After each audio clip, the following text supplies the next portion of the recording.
لن تنالوا البر حتى تنفقوا مما تحبون.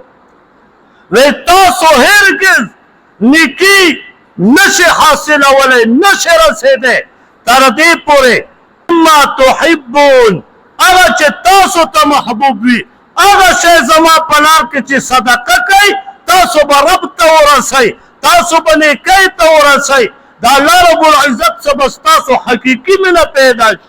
ابو طلحه رضی الله تعالی عنه راغی، بیر روحا دا د ده یو ښکلی باغ و، د کجورو نه ډک باغ و.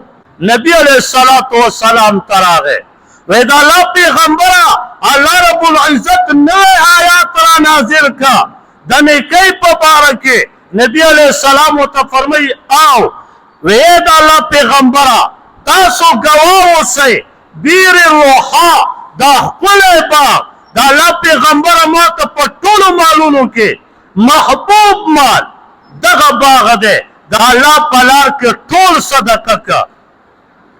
نبی علیہ السلام ورته فرمایي بخن ذاک مال رابح وهو، څه ښکلی مال، څه ښکلی پیدې والا مال دی د الله په لار کې ورکړه.